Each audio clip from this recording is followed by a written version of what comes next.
It's horrible here. It's below the human living standards in here. This is like a prison. I was in prison before. This place reminds me of when I was tortured when I was in prison. He was tortured in Libya. Now the security all the time, cameras all around. He feels like as if he was in Libya again. And they tell him, he's told them that he's a torture victim. Yeah, he told them at Dover, and here he spoke with the Home Office, but they didn't do anything. They don't listen unless you do an action, unless you attempt to kill yourself, then they will try to listen. Tensions have been rising at Wethersfield in Essex, where around 600 asylum seekers, a number of whom claim to be torture survivors, are waiting for their claims to be processed by the Home Office. Charities have long warned of extreme mental health deterioration inside the barracks, recording an astonishing 14 incidents of attempted suicide and 4 of self-harm between January and May of this year. So we have the mobile clinic that is parked outside of the gates, and we'll see people for whatever they come to us about and whatever they present with. But most commonly, people are coming to us asking for help with their mental health. And we are screening people as they access our service, and that's showing us that just almost 75% of people, almost 3/4 of people are presenting with severe psychological distress. And then our doctors are also making some diagnoses as well. And the most common diagnoses they're making are post-traumatic stress disorder and also depressive symptoms as well. To give you an idea of sort of like the extremity of the mental health crisis, like that level of psychological distress, even though we're very used to providing medical care to refugee populations, for us that's higher than what we've experienced before. But to give you a real idea of the acuteness, we're also 40% of people who are accessing the service are presenting having had experienced suicidal ideation or suicidal plans within the last week before they presented to us. So, and that data also is very much supported by the recent Home Office data that showed that just in the month of January alone, there were potentially 10 attempted suicide attempts. So that's why we've described it as a mental health crisis, and that's the sort of degree of acute mental health issues that we're seeing. So the people who are at Wethersfield, many of them, like our data shows that almost 70% of them have had previous experience of violence or trauma or abuse, and that's very normal in a refugee population. Sometimes it's connected to the country that they've come from, and it might be the reason why they left, or almost without exception, all of them have had incredibly dangerous journeys coming to the UK. So this is a population that's already had a lot of experience of trauma, and within the population there are people who've even experienced things like torture. Me personally, I've been here for 4 months, some people have been here for 8 months. Still, we don't know when we get transferred. They say 7 to 9 months. It's very difficult to hear that. Some people trying to kill themselves, a lot of people trying to do it, because they mentally could not take this, it's too much. They run from war, stuff like that. It's difficult. Yeah, many people try to suicide inside, but no one's scared.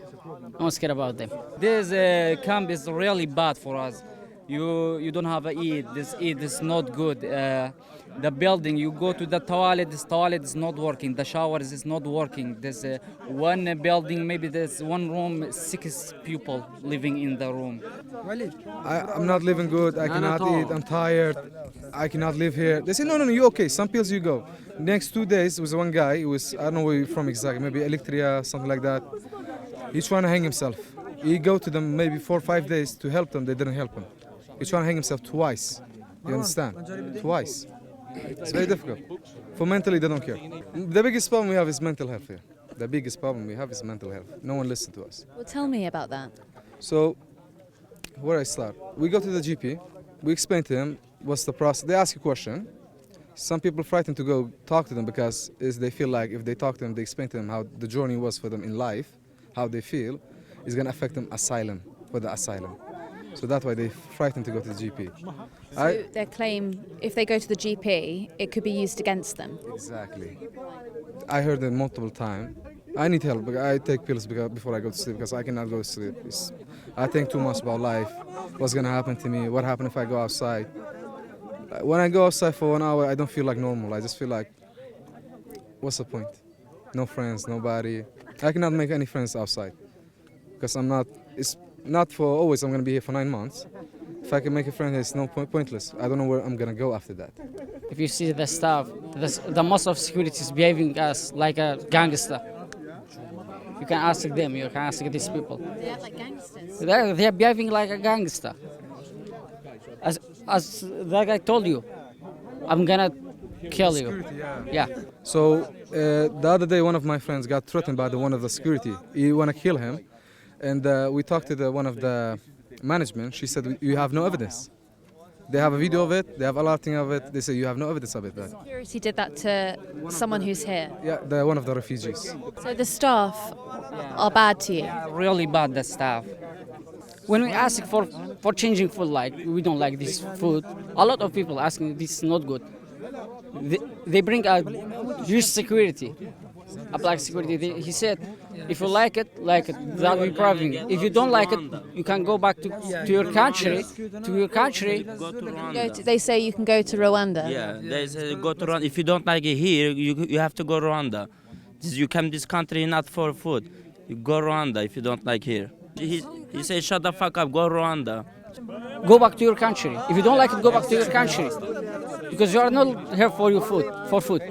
That's what we are providing. Stop crying. You are here. You're here, mate. You're here. Jeff Temperley is a local resident. He often finds himself playing mediator between the asylum seekers and security staff. I said I'd help them get some words out about what they're not getting listened to inside. So, again, playing devil's advocate, they can't have it all their own way. But, again, if people ain't talking to each other properly, then they're always going to have problems and you're not going to get a resolution. So looking at it, the big problem in there is the internet. So if you're going to have 600 guys in one spot, there's only so much football you can play without getting bored. At least internet, if they've got access to services and learning material, which is, again, what these guys are doing. I said, if you're going to have to wait, the new government's coming in, nothing's going to get done until that's in. And then even then, it could be another God knows how many months until everybody's processed.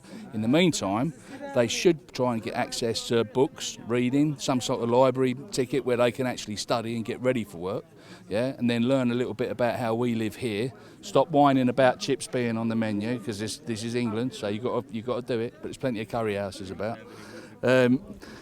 Little things that they're moaning about that they haven't. They've brought up the mail gets opened. So if people are sent mail here, they're opening it, but they're saying stuff that was in there is going missing. Whether that's true or not, I don't know, but these are some of the complaints. Obviously, I explained to them, you're going to have to do that for security purposes. So, and then also, they're just saying, like, the security guys and anybody else they talk to in no restraint, they keep getting palmed off. So, yeah, come back, 5 times in a day, you keep coming back, you don't get a result, and then you're palmed off to one manager to another manager. So that's the sort of thing that they're getting fed up with. I can understand it. So we are out in the sticks, but somebody somewhere has to start talking to people properly. Yeah, let's just find a solution. What's the middle area? What's the middle ground? No one's finding it. So you want all this? Okay, well, I might be able to help you with this and this, but this don't. No, but you know, there's got to be somebody in the middle balancing to try and make things a little bit better.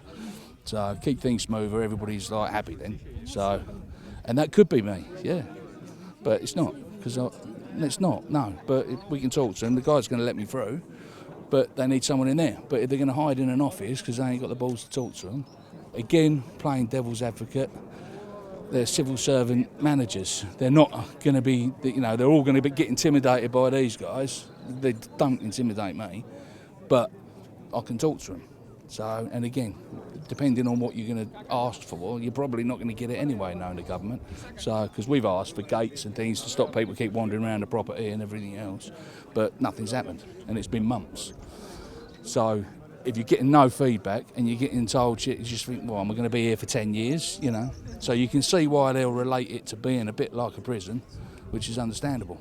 And then, you know, protesting outside the gate, you'll do it in London, but they've got to get there. So I can understand where they're coming from. But at the same time, you did come over here on a boat, so people do think you're taking the piss a little bit. So you've got to try and explain and you've got to reach across, not us, and say, hey, look, we're not here to cause trouble. We're here we want a better life. This has happened, yeah?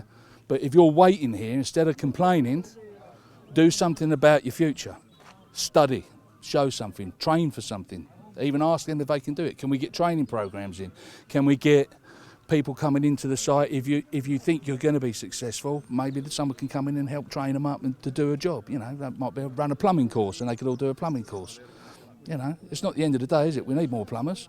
So something other than nothing is what they need to do. Oh yeah, some people getting sick because of food is really bad. How are they getting sick?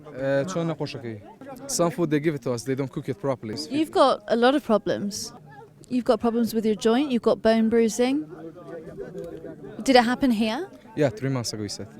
I cannot clean my own clothes, I cannot do anything. It's very difficult to go to the bathroom. No one helping me here because I have this condition. Every time he's just crying every day. Every single day he's crying because of that pain he has in his leg. No one come to help him, no one cares. Yeah, a lot of us don't sleep at night. Me personally, I have not slept for 2 days now because I cannot sleep. It's too much in my mind. A spokesperson for the Home Office said the safety and security of the local communities, the staff, and those accommodated on the sites are of the utmost importance.